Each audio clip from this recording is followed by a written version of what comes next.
Namaste and welcome to shaktipremanand.com, and let's begin by chanting Om 3 times and get our vibration at the right level. So taking a deep breath in, a nice ujjayi breath, a 3-part breath, inhaling. Om.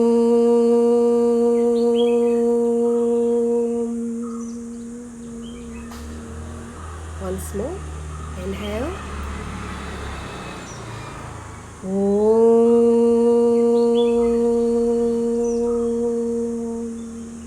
And once more. Last time. Inhale deeply. Om.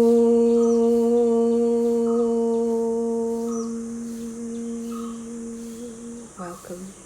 Asito ma satgamaya, tamaso ma jyotirgamaya, mrityorma amritam gamaya. Om Shanti Shanti Shanti. O Mother, lead me from darkness to light, from ignorance to truth, from bondage to freedom. May all beings be at peace, peace, peace. Welcome. I'm sure that many of us are suddenly now confronted with this fear around death, with the coronavirus, and maybe we have known people around us that have also closest and dearest and loved ones that have gone through this themselves.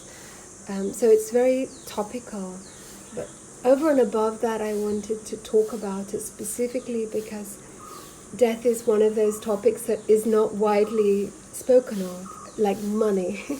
We're all familiar with not disclosing our bank balance or our salaries, and in the same way, we're very fearful of talking about our illnesses, about the fear of dying, or if we are surrounded by people that are within that area of fear around death, and that stops us, and then we hold that inside. So that's why I'm talking about this topic of the art of dying and how to overcome the fear of dying today. So hands up, or please write down any of you that have any situation that may be affecting you right now with that, and if you wish to be brought into this live streaming as well, please write that below. And let me just share a story with you. It was over 20 years ago that my own mother had died and passed away of cancer of the tongue, spread to her throat. So I am very familiar with dying and the consequences of that.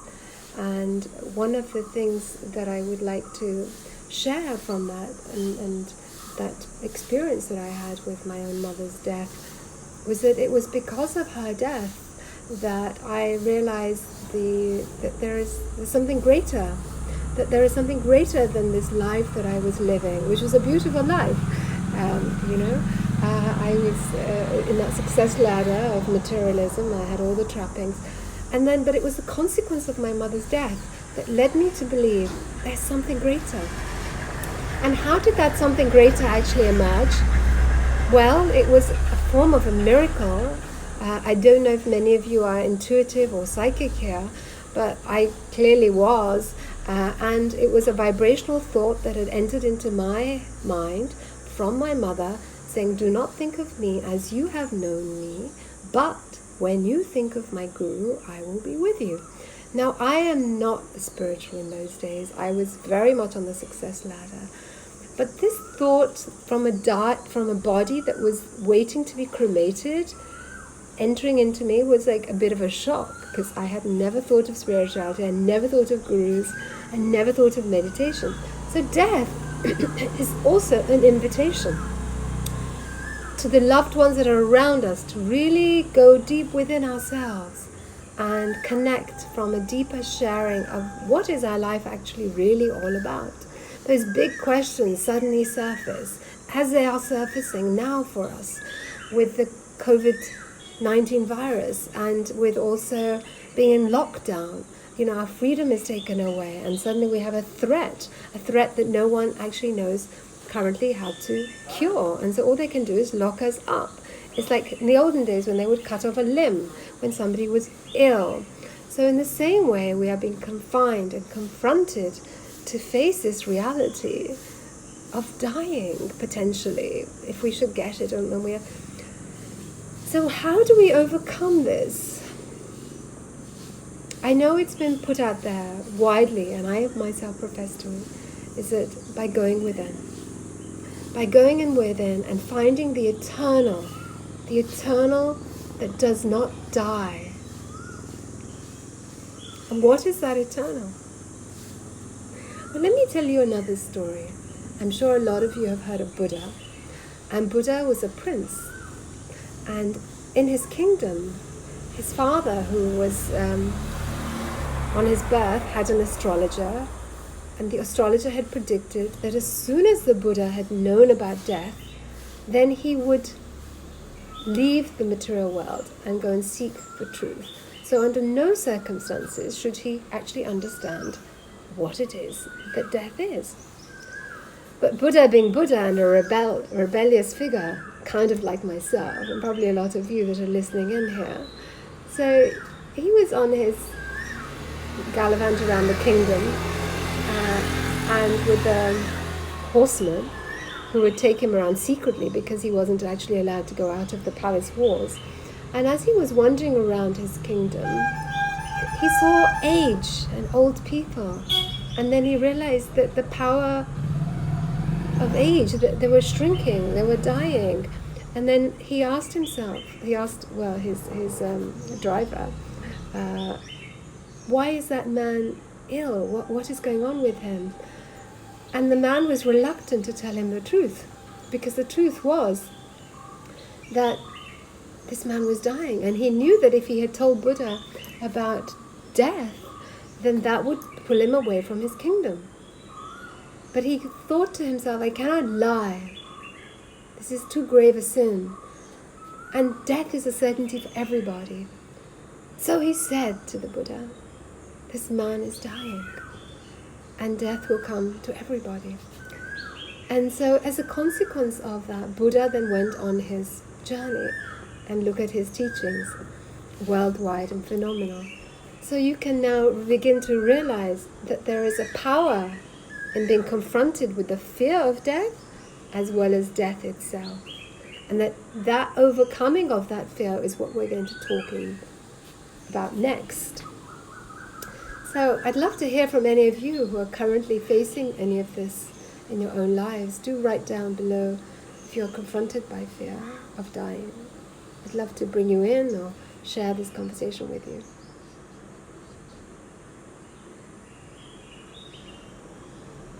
Okay, nobody. So the fear, and how do we overcome it? Is by connecting to our eternal selves. The one that is known as the consciousness, the one that is known as the eternal energy, the one that is known as in a samadhi state, as Brahman, the one that is known as Buddhahood, whatever you want to call it, is the eternal self. And that eternal self, if we connect to that whilst we are alive, whilst we are in our bodies, whilst we are in our sensory perception of the world, that allows us to overcome the fear, because there is no fear of dying, because who dies? Only the body, mind. The mind doesn't actually die. The mind is just transformed. Yourself is with you without you knowing it. So that connection, where the desires, the vasanas as we call them, the unending desires, which then get carried into the future life, our sankalps and everything else that we want. We want the beautiful houses, we want all the beautiful experiences, and whatever, it goes on with us. And so until those are exhausted, which is what the meditation practices allow you to do, allows you to go deeper and to peel away the onion until you come to that inner self, that sanctuary of the eternal self, which is beyond time and space, and that therefore you are dying whilst living. And when you are dying whilst living, yes, the truth will set you free, Brian Smith, exactly. And in that dying whilst living process, People who meditate are dying every day. And those that are in samadhi are living that life in connection with the eternal self, but they're living it in a detached manner. They're not so attached, they're not so bonded, and they certainly are not creating new karmic account settlements, of new desires.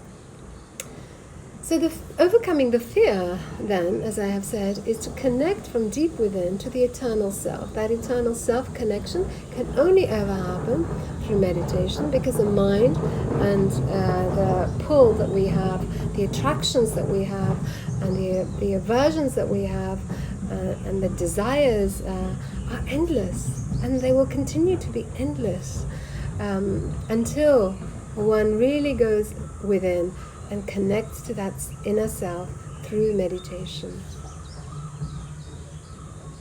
If there's any questions that you might have on that, then please do ask, and I'll gladly try and answer them.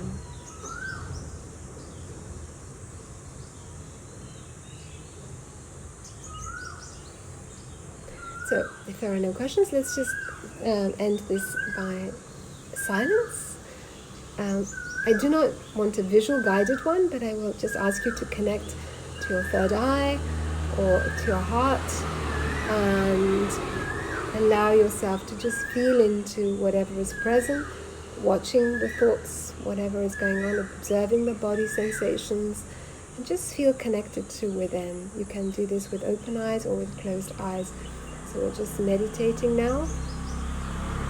Now we're transmitting love and sending you radiating energy of this deeper connection.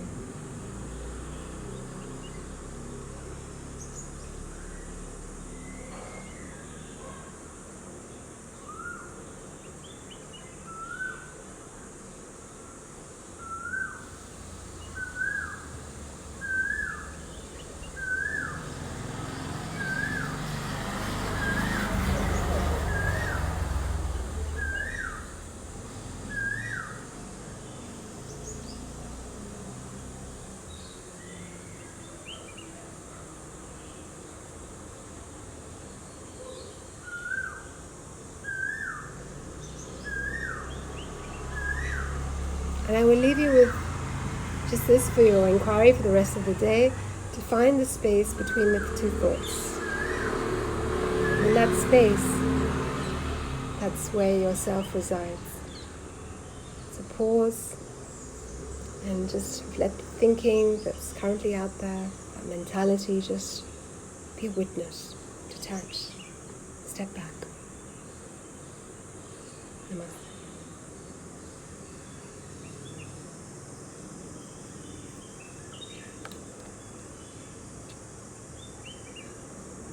You tell me if yoga can activate telepathy. Yes, but that's not why we do it. Yes, yoga does activate many skills, siddhis they are known as, but that is not the aim of yoga. And I will not urge you to do yoga in order to acquire siddhis, because it will backfire into your life. You will attract many rakshas who are they're the dark forces that reside within, so be careful of that. Check with them. Any more questions? If not, then we'll end.